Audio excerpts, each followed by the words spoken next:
E aí? Ei!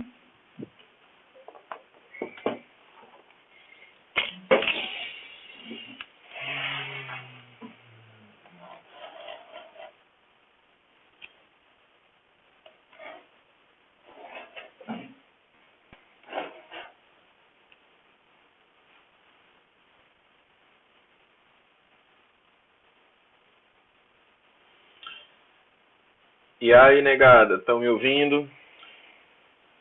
E aí, negada, estão me ouvindo? Tudo ok? Vamos começar?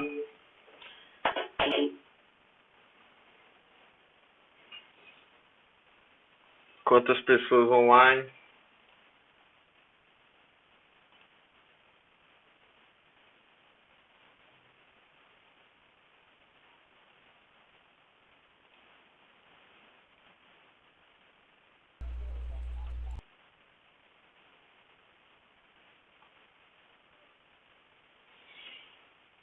Tô querendo só entrar aqui na minha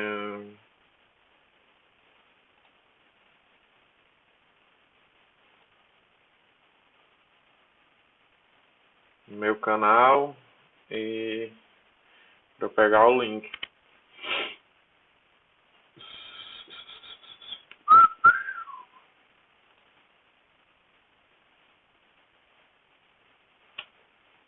Isso, segundo ano.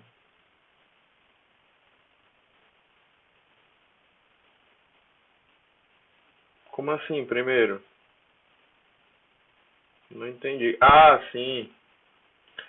É porque eu tenho que mudar aqui, né? Editar a transmissão. Então vamos botar aqui segundo ano literatura. Espera aí.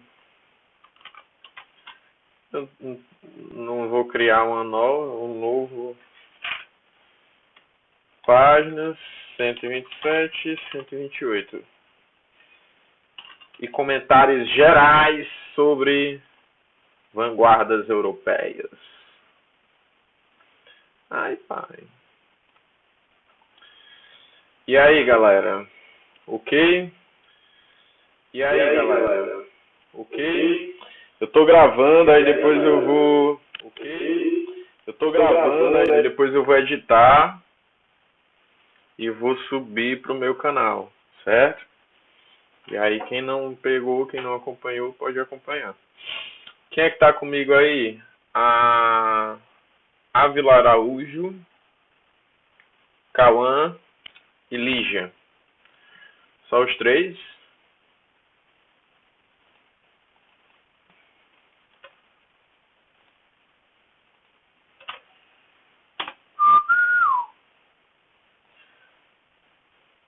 Diminuiu, parou os ecos? Como é que tá aí? É porque às vezes eu ligo o som aqui só pra saber se tá com um lag muito grande, sabe? Como é que tá o eco aí? Tá com eco? Deixa eu ver aqui. Melhorou o eco?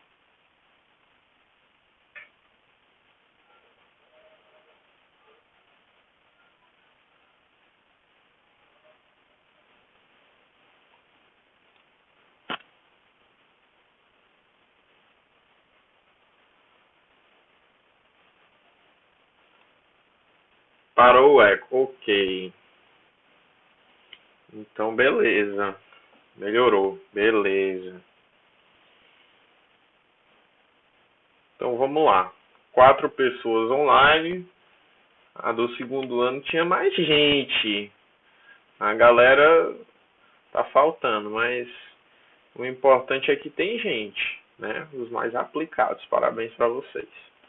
Então, pessoal, vamos fazer um apanhado geral sobre as escolas, sobre as vanguardas literárias, certo? Primeiro, a gente vai fazer uns comentários gerais sobre as vanguardas e depois a gente vai corrigir a página 127 e 128.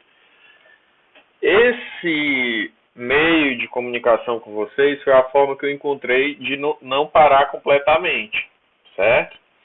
Eu agradeço. No meio, pode ser que a gente tenha algum problema assim pode ser que tenhamos algum problema de configuração, sei lá, de lag, mas aí tenham paciência comigo, tá? Qualquer coisa vocês me avisam se o lag estiver muito grande, se tiver eco, algo do tipo. Eu queria também que vocês comentassem no chat da transmissão, qualquer coisa. De vez em quando eu vou pedir para vocês darem o ok, mas eu queria que vocês comentassem as impressões, dúvidas, quando eu fizer alguma pergunta, participem aí através do chat da transmissão. Por gentileza. Olha, temos 7 pessoas já. Vamos ver aqui os usuários. Eucias, Lígia, Rian Costa, Thalia, Cauã, Asla Araújo, Anoda, Tweetview. Ixi, eu devo ter publicado no meu Twitter. Sobre os resumos, como vai se dar? Estou finalizando os resumos, Cauã. A partir da próxima semana, acredito que até sexta-feira, a gente já começa a falar sobre as obras, tá certo? Eu havia prometido iniciar ainda em março,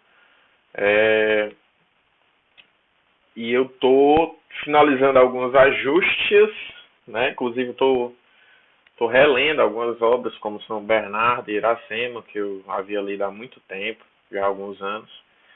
E aí, daqui para sexta-feira, tá certo? Daqui para sexta-feira a gente vai começar a trabalhar os resumos da uva.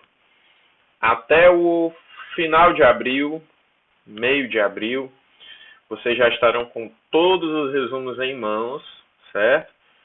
Com material fechadinho das escolas literárias. Em relação às obras que trabalharemos na prova global, que era para se dar, já houve agora a parcial 1, a parcial 2 seria no final de março, não é isso? E a parcial 3, ou melhor, a global, seria no final de abril. Então, não sei como é que vai ficar com essa paralisação, tudo indica que demoraremos a voltar, sair do isolamento, né? Então, não sei como é que vai ficar, mas eu vou passar a obra de qualquer maneira, tá certo? Vou passar uma obra para a global. Ainda que o cronograma não dê certo cumprir, mas eu vou passar uma obra para a global. Ainda não defini qual, mas vai dar certo. Aos poucos a gente vai se saindo da inércia, tá certo? Então vamos lá, fazer um apanhado geral sobre as vanguardas literárias. Primeiro ponto que é interessante a gente notar, pessoal, e eu queria que vocês me acompanhassem, por gentileza, com o livro de vocês, tá certo? É que as vanguardas literárias, elas não constituem uma escola literária, não são movimentos organizados, unidos, certo? São movimentos que surgem em uma multiplicidade de estética, uma multiplicidade estética. Só que todas elas têm um ponto em comum, né? Que ponto em comum é esse? É o desejo de romper com a tradição, romper com o que havia de certo na arte, tá? Todas elas são, de uma forma ou de outra, rebeldes, tá certo? Umas mais, outras menos, mas todas elas desejam romper com a arte tradicional, vamos dizer assim. A Europa do século XX, do início do século XX, é um continente que passa por diversas mudanças tecnológicas, políticas, né? Não esqueçamos que no século XX, Thalia não está conseguindo acompanhar. Pessoal, como é que tá aí de maneira geral? Me respondam aí, como é que tá? Tá muito lento? Eu vou, Thalia, eu vou editar o vídeo e vou subir para o meu canal no YouTube, certo? E aí você tem acesso a tudo lá. E eu vou mandar o material do que eu corrigi aqui, eu vou mandar no PDF. Ótimo, beleza. Pois vamos lá. Show. O lag aqui para mim também tá baixo. Por isso que eu escolhi o Twitch, porque ele é melhor para isso, para fazer isso. Então vamos lá. Então, pessoal, a Europa do início do século XX, né? Vocês veem isso aí no tópico na página 129, um agitado início de século na Europa. Tá certo? Então, instabilidade política, descobertas tecnológicas. Não esqueçamos que foi no século XX, no início do século XX, que houve a Primeira Guerra Mundial, de 1914 até 1918, e que houve a ascensão do nazifascismo na Europa, né, que houve, por exemplo, a ascensão da revolta, da Revolução Comunista, né, a Revolução Russa de 1917, além da Segunda Guerra Mundial, mais à frente, de 39 a 45. O século XX, de modo geral, durante o século XX, houve mais descobertas científicas do que muitos outros séculos juntos, né? No século XX também, então a Lígia está dizendo aqui, prof, minha net não está muito boa, está caindo, estou usando a da vizinha, só que vai chover. Aqui está dando para acompanhar, Ávila Araújo, ok. Minha internet demora muito a carregar, fica só parando. Quem não conseguir acompanhar ao vivo, eu vou disponibilizar o vídeo depois, certo? Aí depois vocês dão uma olhada. Obrigado aí, Cauã, pela divulgação. Então vamos lá.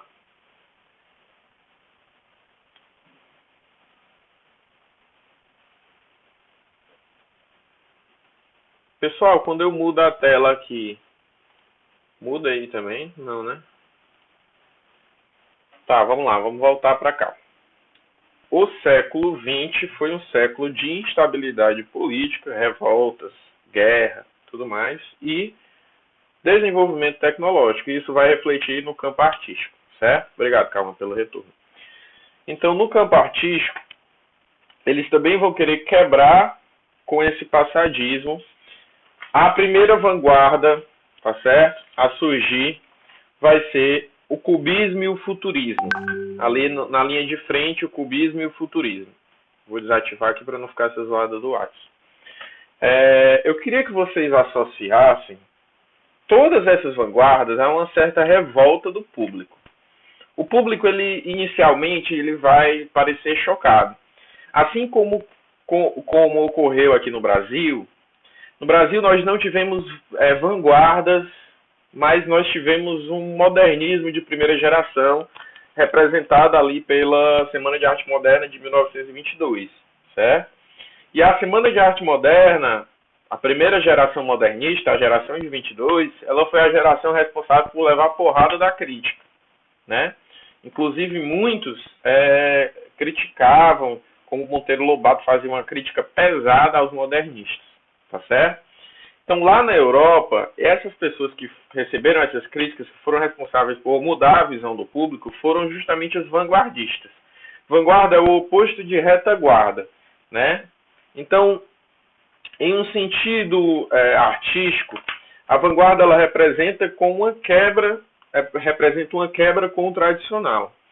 A gente tem um movimento que se manifesta em diversos campos, não somente no campo literário, mas principalmente no campo das artes plásticas, certo? Então, inclusive, em questões de vestibular, vocês vão ver isso na prova do Enem, em qualquer vestibular que cobre múltiplas linguagens, é muito comum que haja, nessa parte de múltiplas linguagens, obras cubistas, obras futuristas, abstracionistas, certo? Que o livro de vocês não traz o abstracionismo, mas eu vou fazer um comentário sobre. Pois bem, o cubismo ele surge com Pablo Picasso em 1907, né, com essa obra aqui, As Senhoritas de Avignon. Você pode ver isso na página 133. A obra As Senhoritas de Avignon. Aí você já representa uma quebra com o realismo tradicional. Por quê? O realismo é justamente você tentar representar a realidade assim como ela é, né? E até então, o modelo de arte correto era a realista. Ou seja, tentar representar a realidade como ela é. Só que na obra do Picasso, a gente percebe uma quebra com esse padrão, certo? Porque ele não tenta aqui representar um realismo. Pelo contrário, ele quebra a realidade e repassa ela do modo como ele quer. E qual é esse modo? A proposta cubista era representar a realidade através de figuras geométricas, certo? Então você percebe diversas linhas retas, ó. Aqui, por exemplo, ó, uma linha reta. Em alguns momentos você percebe uma certa forma triangular, né? E também o livro de vocês chama a atenção, bem interessante, que ele coloca, ele traz uma quebra com o padrão de beleza, né? Coloca, por exemplo, máscaras africanas, máscaras tribais africanas representando o rosto das mulheres, né? A questão do nudismo, pessoal, a questão dele trazer as prostitutas e tudo mais, não é algo que vai chamar a atenção. O nudismo ele sempre foi comum na arte. Apesar de que hoje, né, o nudismo ele choca, mas o nudismo na arte ele sempre foi algo comum, tá? Aqui a gente tem o Picasso. O Picasso foi uma figura muito importante. Essa obra ela surge em 1907 e o Picasso ele ganha uma projeção ali uma projeção artística muito forte. Ele é considerado um dos maiores pintores do século XX, né? O cara ficou rico, milionário, tá bem?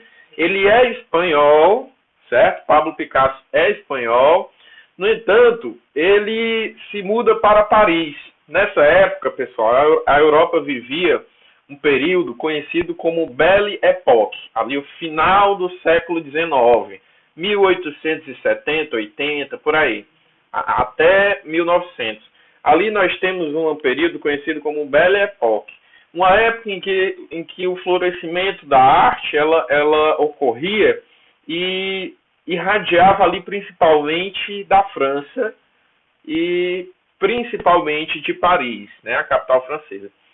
Paris era a referência cultural, então, da Europa, e como todos buscavam imitar a Europa, então Paris era uma referência mundial, tá certo? Era como se fosse uma meca artística, né? Por isso que o Pablo Picasso ele publica, ele pinta essa obra em Paris, né? E é de lá que partem as maiores influências. Pois bem, na literatura cubista a gente tem o Oswald de Andrade. O Oswald de Andrade, pessoal, foi um dos idealizadores da Semana de Arte Moderna. E a Semana de Arte Moderna, ela ocorre, você tem aí na página 133, um poema bem simples, né? Um poema bem simples seria um poema cubista. Hípica, saltos recordes, cavalos da penha, correm jockeys de Higienópolis, os magnatas, as meninas e a orquestra toca. Chá na sala de coquetéis. Pois bem, aí você tem uma multiplicidade, né? É como se ele fizesse os recortes de realidade. A isso, pessoal, a gente chama literatura fragmentada. Ela não segue uma sequência lógica. Ele apresenta primeiro os cavalos, aí depois os magnatas, aí já desloca para um outro ponto e faz você imaginar uma outra imagem sem que siga uma lógica naquela imagem que ele vem apresentando. A isso a gente chama na literatura sobreposição de imagens. E é mais ou menos o que ocorre na pintura, né? Na pintura, uma imagem parece estar em cima da outra, certo? Então, por exemplo, ó, essa aqui parece estar em cima dessa outra forma aqui de trás, certo? Beleza, vamos lá. Oswald de Andrade, pessoal, foi um autor da primeira geração modernista brasileira, certo? Oswald de Andrade, ele não se encaixa em vanguarda. Ele se encaixa na primeira geração modernista brasileira. O Oswald, pessoal, ele foi um dos idealizadores da Semana de Arte Moderna. Ele era um jovem, ele fazia parte da aristocracia do café, né, do povo rico, que enricou graças à economia cafeeira ali em São Paulo. E ele era alguém que propunha, dentre outras coisas, uma revolução na linguagem, né? Ele propunha que a linguagem brasileira ela fosse próxima da linguagem falada. Ele acreditava que a gramática deveria se adaptar à fala e não a fala se adaptar à gramática, né? E foi por isso que ele propôs em 1922 a Semana de Arte Moderna, que vai ocorrer no Teatro Municipal de São Paulo em 3 dias do final de fevereiro. Pois bem, o Oswald de Andrade propunha a Semana de Arte Moderna como o retrato dele por Anita Malfatti, que foi outra modernista de primeira geração também, certo? Então, ele propunha a semana em 1922 como sendo comemoração de 100 anos de independência 100 anos da independência brasileira, porque a independência brasileira de Portugal ocorre no dia 7 de setembro de 1822. Então, o ano de 1922, ele representaria, né, uma independência artística brasileira, a busca de parâmetros mais nacionais de fora e tentar-se buscar uma arte genuinamente brasileira. É por isso que a primeira geração modernista ela é uma geração tão em busca do nacional, do espírito brasileiro, certo? Mas isso é assunto para o próximo capítulo. Vamos falar um pouco, ainda dentro desse espírito de destruição da linguagem, né, de quebra com o passado, vamos falar sobre o futurismo. O futurismo é um movimento artístico que surge na Itália, cujo líder é um tal de... Meu teclado aqui está ruim, mostrar aqui. Cujo líder é um tal de Marinetti, certo? E o Marinetti, ele vai escrever o Manifesto Futurista, certo? E no manifesto, pessoal, dei um ok aí, se tiver todo mundo me acompanhando, por gentileza. O Marinetti, ele vai escrever o Manifesto Futurista e vai publicar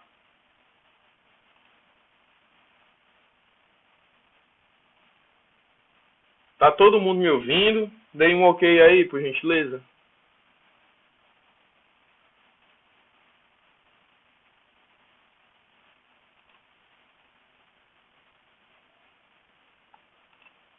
Oi.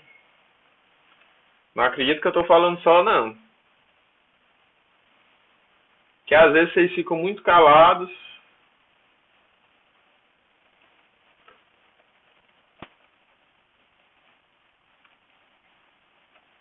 Tá todo mundo me ouvindo?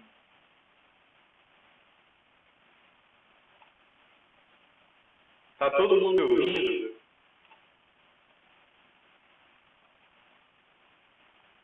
Posso continuar falando? Tô falando sozinho, não? Dei um ok aí no chat da transmissão, por favor.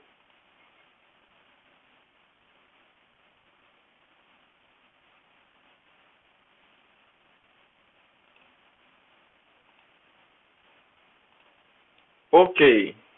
A Ângela deu ok, beleza. Então vamos voltar aqui. Pois bem, esse é o Marinetti. Em 1909 ele publica o Manifesto Futurista e eles fazem isso em um jornal francês chamado Le Figaro, um jornal conservador. É justamente a ideia de quebrar com o passado. A ideia era publicar mesmo no jornal mais conservador possível. E dentre outras coisas, pessoal, o futurismo, ele pregava o quê? Uma quebra com os valores de arte tradicionais. Quais são os valores de arte tradicionais? Principalmente aqueles advindos da cultura clássica, né? Ou seja, a cultura greco-latina, greco-romana. Então, tudo que for relativo à mitologia grega, romana, né? Aos padrões, museus, né? Que traziam ali a cultura acumulada ao longo dos séculos. Tudo isso era visto como símbolo de atraso. O futurismo ele vai exaltar, dentre outras coisas, o urbanismo, o industrialismo, a industrialização, as fábricas, a tecnologia, as máquinas, né? E em suas obras no campo da arte plástica, ele vai gostar muito da ideia de movimento, certo? Então eles vão tentar representar, por exemplo, a velocidade, né? Carro em movimento, dentre outras coisas. E essa imagem que a gente trouxe aqui, ela tenta trazer essa ideia de movimento. Essa imagem que é trabalhada na página 126, né? Cujas questões estão na 127. Ela tenta trazer também essa ideia de movimento, certo? Já a gente vai falar mais sobre ela. Pois bem, voltando aqui ao Marinetti, essa agressividade com o passado, na época, ganhou um contorno mais fascista. E aí o futurismo, o Marinetti era fascista, ele era bem afeito às ideias de Mussolini, certo? E aí quando um pouco de tempo depois do surgimento, ele se alinha com o Mussolini, Benito Mussolini, certo? Porque eles tinham mais ou menos a mesma ideia, valorizar o nacional, quebrar com o passado, revisionismo histórico, a ideia de você revisar a história do povo, né? Esse militarismo, essa ideia de que guerra é bom, é algo bom, né? Eles tinham muito isso no... Pessoal, dê um ok aí, quem estiver assistindo. Tem 5 pessoas online, 5 comigo aqui. Quem estiver assistindo, ok. A Ângela eu vi que deu um ok. A net do Cauã caiu, voltou agora. Beleza. Quem estiver por aí, dá um ok. Então vamos lá. Então, Cauã, eu estava falando sobre o futurismo, certo? Estávamos falando sobre o futurismo, a questão da agressividade do futurismo, a quebra com o passado, o manifesto futurista, certo? Surgido em 1909, que foi criado pelo Marinetti. Pessoal, eu acredito que é a internet de vocês, porque aqui tá ok. Marinetti. Né? Aqui tá tudo ok. Então eu tô achando que é a internet de vocês. Tentem ficar por aí. Só tem 3 agora online. Pelo visto, a internet que não está boa. A internet de vocês mesmo que não está boa. Mas eu vou subir para o YouTube e aí quando tiver um momento melhor vocês assistem, beleza? Não se preocupem que essa aula vai estar... Eu vou só editar, estou gravando aqui. Ao tempo que eu estou transmitindo, eu estou gravando. E aí eu vou editar depois e vou subir para o meu canal e aí vocês dão uma olhada lá. Calma, beleza? Então vamos lá. Falando sobre o futurismo, ele valorizava a guerra, ele valorizava o movimento. Para eles, a guerra era algo positivo. Isso estava no Manifesto Futurista. Já a gente vai dar uma olhada nisso. A gente vai ler um trecho do Manifesto Futurista, certo? E uma outra corrente que valorizava a guerra, uma certa superioridade nacional em face das outras nações, uma ideia de imperialismo, era o fascismo, certo? Aí vocês têm a imagem do Mussolini. E o Marinetti, ele era um fã de Mussolini, ele estava associado às ideias do fascismo. Não esqueçamos que Marinetti era italiano, certo? Apesar de ter publicado o manifesto no jornal francês, mas ele era italiano. Então, o futurismo vem com essa ideia agressiva, provocadora. Pois bem, são as primeiras vanguardas, o cubismo e o futurismo. Depois surge o expressionismo, certo? O expressionismo, no campo das artes, de maneira geral, é uma vanguarda que vai valorizar a percepção subjetiva da realidade. Ele vai se opor ao impressionismo, certo? Vocês podem colocar aí perto de expressionismo, eu queria que vocês colocassem uma observação aí, por gentileza, no seu livro, e colocasse fauvismo, por gentileza, fauvismo, certo? Porque esse movimento ele vai ficar conhecido como fauvismo, na França, tá certo? Então coloquem em algum lugar aí, coloquem assim, Fauvismo, França, tá bem? Fauvismo, França.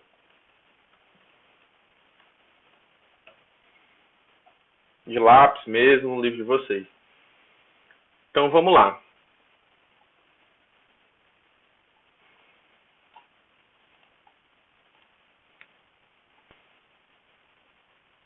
Beleza? Vamos lá, vamos continuar. O expressionismo ele surge como uma... O expressionismo ele vai surgir como uma oposição ao impressionismo, certo?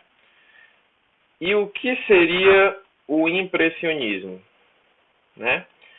O impressionismo, pessoal, é o artista obter uma certa impressão da realidade. Ou seja, é o artista tentar retratar a realidade assim como ela chega até ele. O expressionismo ele quebra com essa visão. Para o expressionismo, não é de fora para dentro, mas de dentro para fora. Ou seja, o artista ele vai retratar o sentimento. Ele não vai mais retratar a realidade assim como ela é. A realidade ela fica totalmente subordinada ao sentimento do artista, certo? Então, um dos principais pintores dessa época foi o Van Gogh, certo? As cores de Van Gogh, tem uma música muito massa de um artista chamado Baco Exu do Blues, né? Que se chama Girassóis de Van Gogh. Depois, se vocês quiserem dar uma olhada, certo? Girassóis de Van Gogh, né? E ele menciona essa obra aqui. Ele menciona essa obra dos girassóis. A forma como Van Gogh pintava era única, né? A forma como ele fazia os traços era única. No entanto, Van Gogh não alcançou sucesso em vida. Esse pintor holandês, ele morreu pobre, né? Há quem diga que ele não vendeu nenhum quadro em vida, certo? Eu vou colocar uma obra aqui dele, que é a obra do café. De um café que ele frequentava. Essa obra aqui, né? A visão dos outros, né? De alguma forma, esse ambiente, há uma certa interpretação que é um pouco mais profunda, né? Porque a gente tenta interpretar os sentimentos e tudo mais. Mas dizem os críticos, só um instante, dizem os críticos que a forma como essas linhas se dispõem, né? Meio que e a forma até da perspectiva de como os objetos se dispõem, como o olhar desse homem é direcionado para ele, passam uma ideia de que o ambiente o oprimia, né? Van Gogh era um sujeito solitário, de poucos amigos. O conceito de expressionismo. Vamos lá, Cauã. A ideia do expressionismo, você pode colocar aí do lado, algo, é de dentro para fora, certo? Que é o contrário de impressionismo. Eu estou olhando aqui porque eu fiz algumas anotações no livro para lembrar vocês de anotar. Então, na segunda linha aí, você tem, ó, uma nova vanguarda toma forma, apresentando-se como reação à estética impressionista de valorização sensorial. Eu quero que você sublinhe essa parte estética impressionista e puxe uma seta de impressionista e coloque assim, ó, de fora para dentro. De fora para dentro. O impressionismo é você perceber a realidade de fora para dentro. Ou seja, o artista tentar retratar a natureza pela impressão que ela lhe passou. Ok? Estão aqui? Então, o artista tentar retratar a natureza pela impressão que ela lhe causou. No expressionismo, o artista ele vai tentar retratar não a natureza de fora para dentro, mas de dentro para fora. Ele vai tentar retratar um sentimento, certo? O artista ele vai procurar colocar na tela o seu sentimento. As cores das obras expressionistas, elas estão totalmente subordinadas ao sentimento do artista, tá certo? Então, tem outra obra do Van Gogh chamada Campo de Centeio.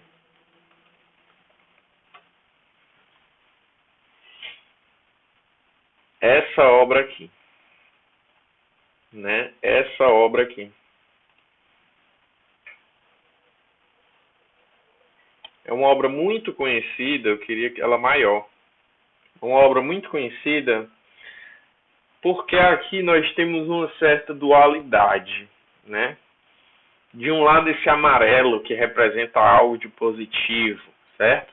E aí a gente, nas obras expressionistas, pessoal, a gente tem que interpretar muito mais o sentimento que as cores passam do que necessariamente o que elas representam, do que a visão naturalista, sensorial da coisa. Ou seja, você vai ver isso aqui, você vai tentar interpretar o que é que isso, qual é o sentimento que ele tenta passar, não qual é o desenho que ele está tentando retratar.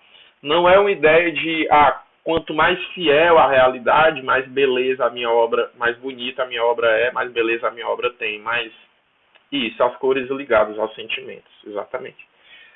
Essa obra, ela dá uma ideia dualista muito forte. Porque de um lado nós temos uma cor clara que vai escurecendo e aqui em cima a imagem dos pássaros e tudo mais já tem uma tonalidade mais escura, certo?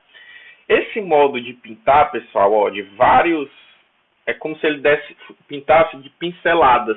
Não há uma continuidade assim, ele pinta mesmo de várias pinceladas, ele deixa as pinceladas visíveis, né? Ó, aqui, ó, retas assim, essas pinceladas retas e tal.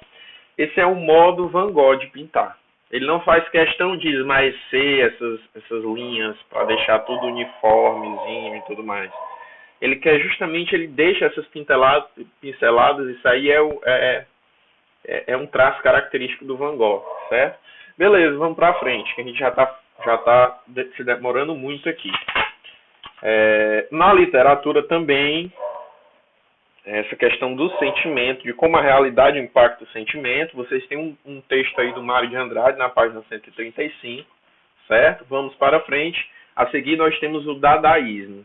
Pessoal, o dadaísmo, ele é criado pelo Tristan Tzara, que é um artista romeno, certo? No entanto,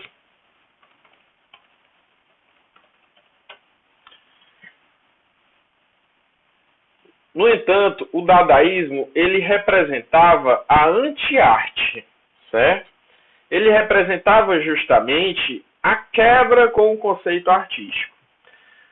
Ou seja, veja bem, ele surge em Zurique, na Suíça, na época da Primeira Guerra Mundial, ou seja, entre os anos de 1914 e 1918, certo? Pessoal, dê um ok aí, se vocês estiverem online, tá só o Cauã mesmo, dá um ok aí. Quem tá online, dá um ok. Por favor. Beleza, eu acho que só estamos eu e você, Cauã. Vamos gravar mesmo assim. Eu tô vendo aqui que só tem um espectador. Além de mim, né? Só uma pessoa, tá? Obrigado por não me deixar sozinho. Deve ser a qualidade da internet. Quando chove, essas internet ficam ruins.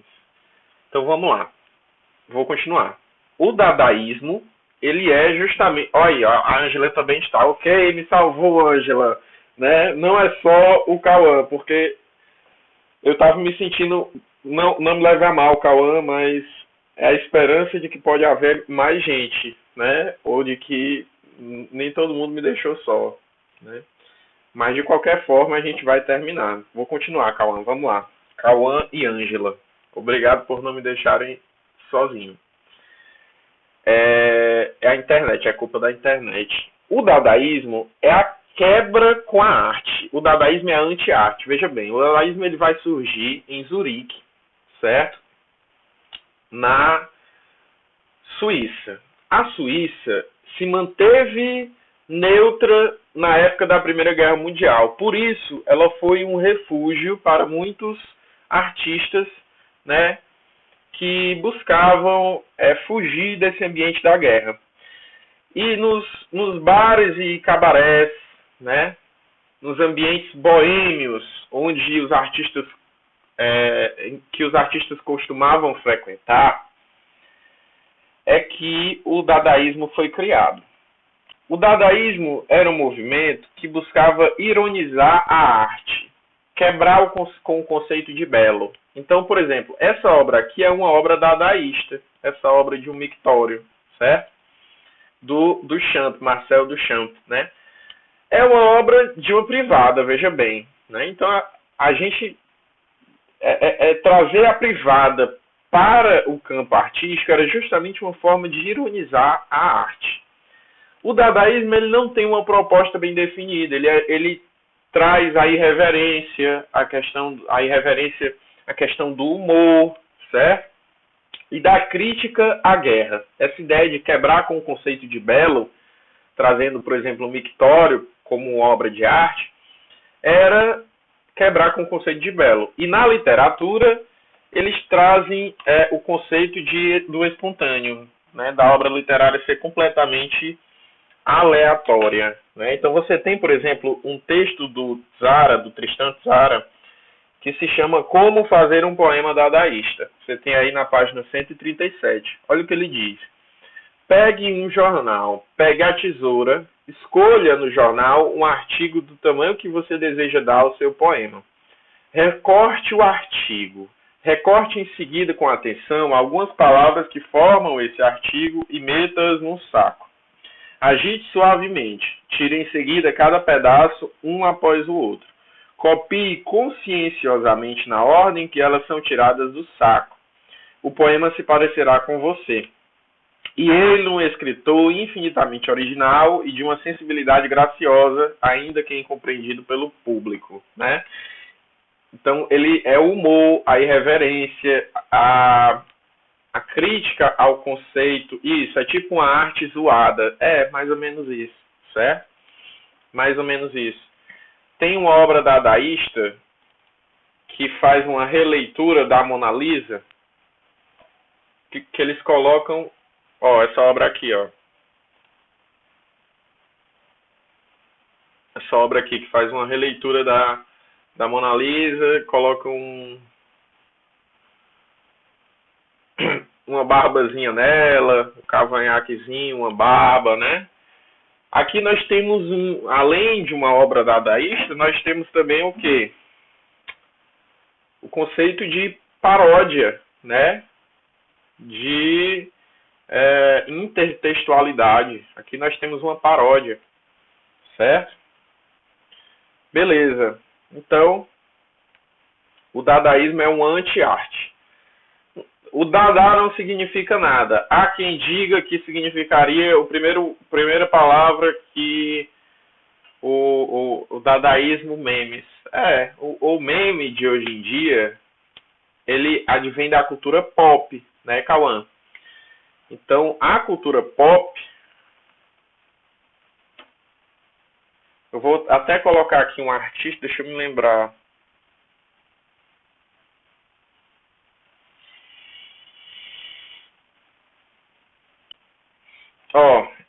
Esse artista aqui,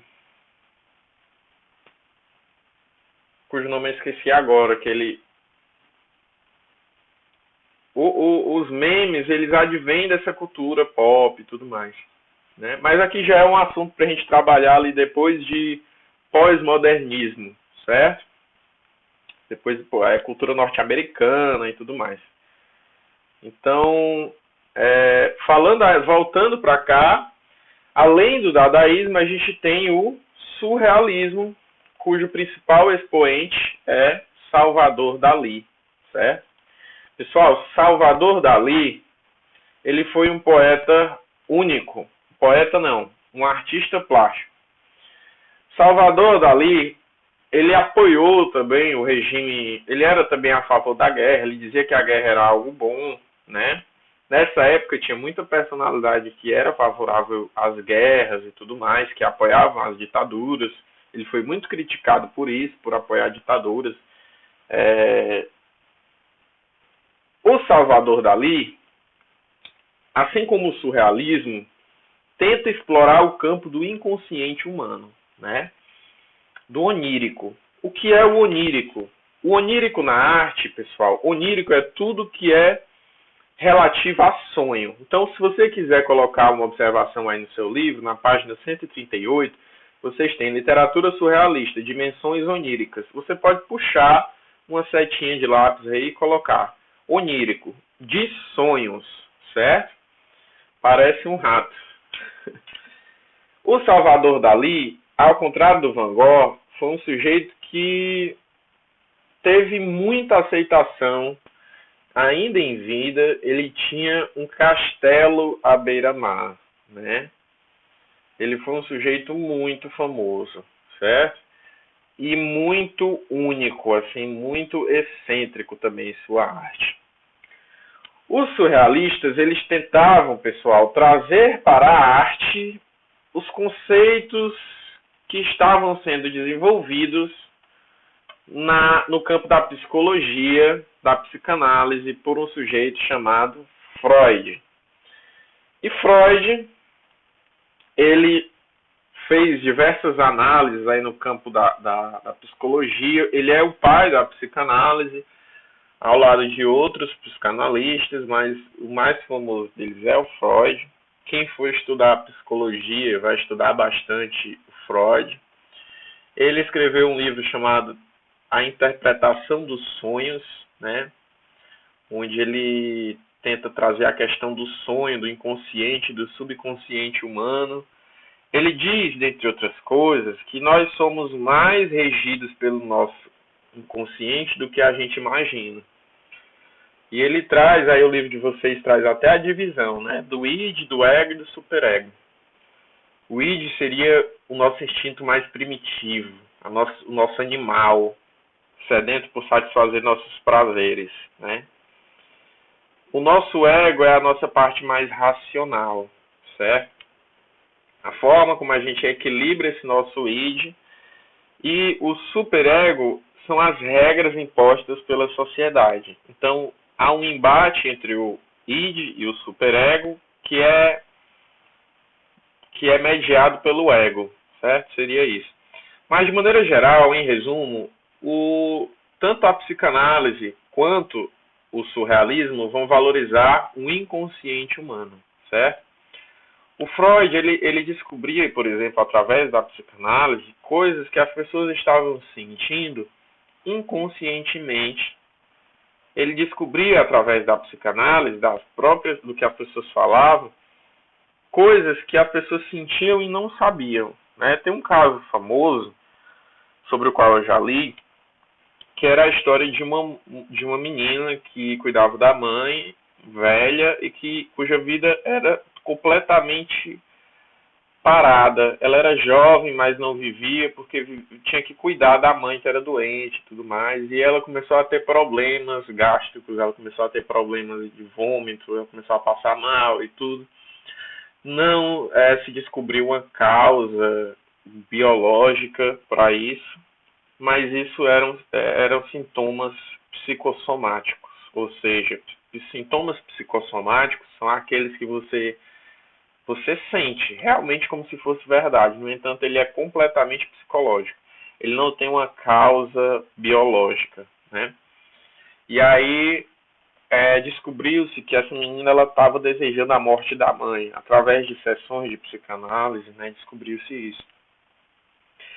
E era por isso que ela só que era um desejo reprimido, né? E aquilo ficava, ela não sabia que desejava aquilo ficava no inconsciente. Óbvio que ela cuidava muito bem da mãe, não queria que a mãe morresse, mas aquilo de alguma forma acontecia no inconsciente dela. E aí, pessoal, tem a importância do nosso inconsciente, né? Há quem diga que pessoas que são homofóbicas, né, que julgam o comportamento alheio, os julgadores, na maioria das vezes, eles estão julgando não os outros, mas estão julgando a si próprios. Né? Por exemplo, o homofóbico, que critica uma certa exposição da homossexualidade e tudo mais, aquela pessoa, quanto mais homofóbica ela é, quanto mais agressiva ela é em relação à homofobia, muitos psicanalistas dizem que isso revela um desejo intrínseco, um desejo reprimido, que na verdade isso é uma característica dela mesma, dela própria, que ela está reprimindo. Isso se manifesta na forma da homofobia, certo? Então, daí nós temos a importância do nosso inconsciente. O nosso inconsciente nunca para e rege as nossas ações mais do que a gente imagina. Na literatura, isso vai descambar para uma escrita automática, ou seja, uma escrita sem muita lógica, sem muita racionalidade. O surrealismo ele se opõe à racionalidade. Ou tem lógica para o seu sonho? Quando você sonha, não é tudo meio maluco? A mistura de pessoas, situações, são completamente absurdas, né? Então, o que o Salvador Dalí fez foi trazer essa psicanálise, essa psicologia para a obra artística, certo? É por isso que as obras são completamente absurdas. Tem uma obra do Dalí chamada O Nascimento do Mundo,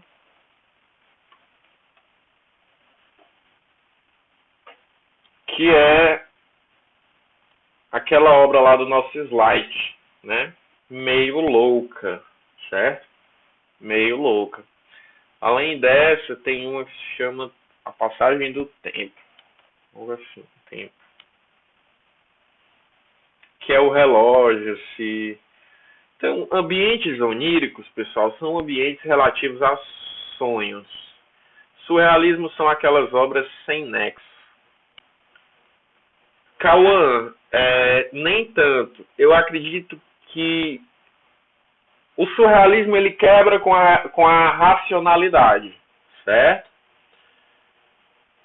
Mas eles tem uma ideia ainda que tente trazer o inconsciente para a obra artística, ele tem uma certa ideia, é o ilogismo. Ele vai valorizar o ilogismo. O ilogismo é justamente isso que você disse, o sem nexo. Sim, em certo ponto elas são sem nexo. Mas talvez você estivesse se referindo, quando você diz sem nexo, talvez você estivesse se referindo ao abstracionismo. O abstracionismo são obras que quebram totalmente, o surrealismo são aquelas obras perfeitas.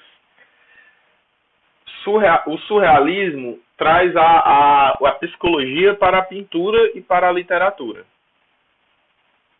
Não são perfeitas.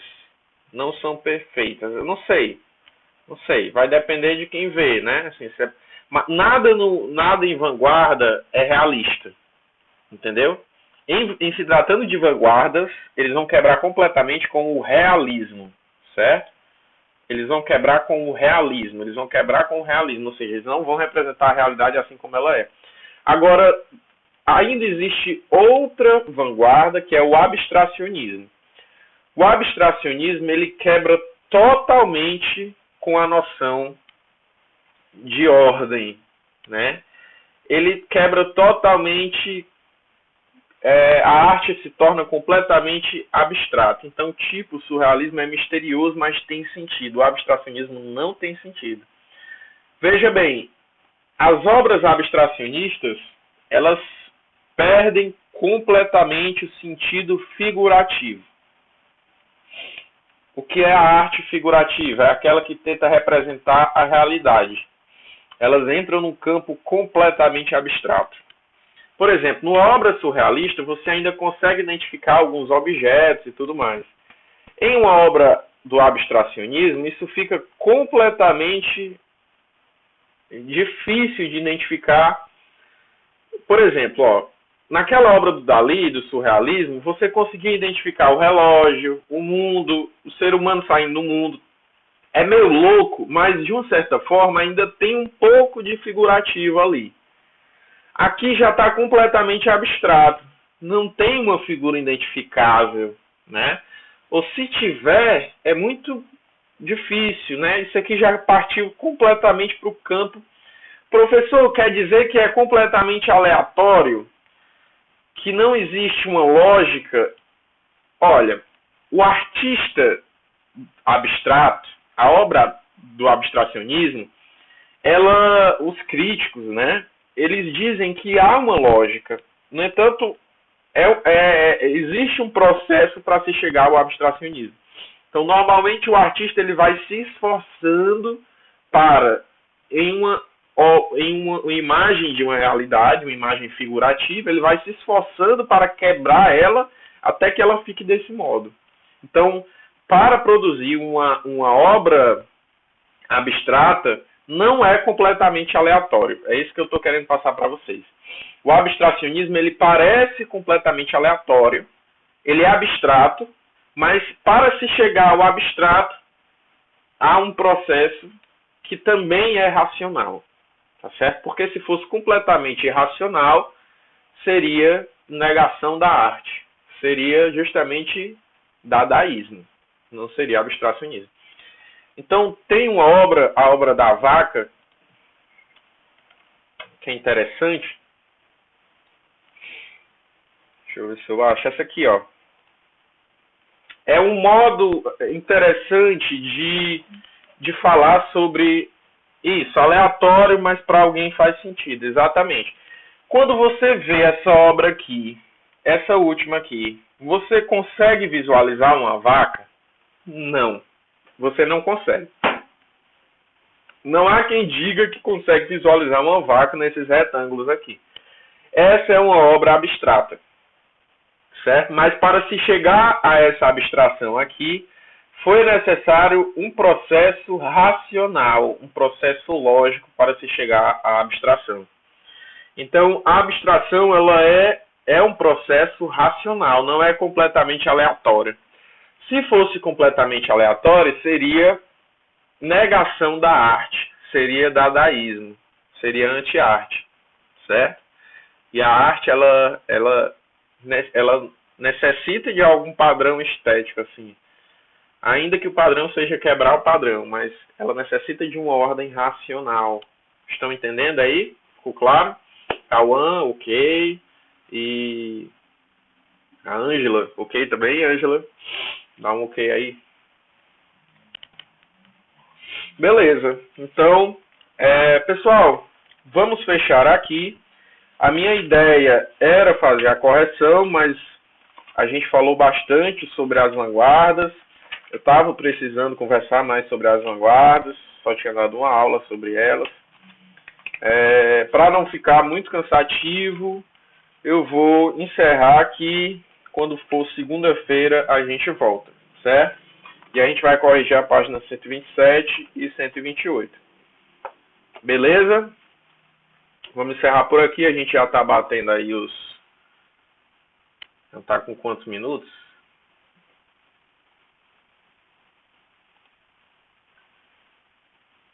Não estou vendo aqui. Já está com 59 minutos que eu estou online, né? Então, para não ficar uma coisa muito demorada, né? Assim, maçante.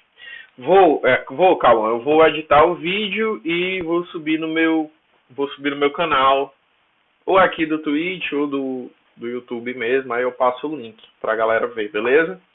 Obrigado, Cauã, pela presença. Se a Ângela ainda estiver por aí, obrigado, Ângela. Eu espero que eu tenha contribuído, certo? Eu sei que não é a mesma coisa, né, de uma aula, mas a minha ideia é fazer mesmo com que vocês não fiquem parados. Eu espero que tenha feito vocês entenderem um pouco mais sobre vanguardas europeias hoje, certo? É uma honra tê-los aqui e segunda-feira a gente tem mais. Segunda-feira a gente vai ter mais aula, certo? E aí a gente se vê. Tchau, tchau. Falou.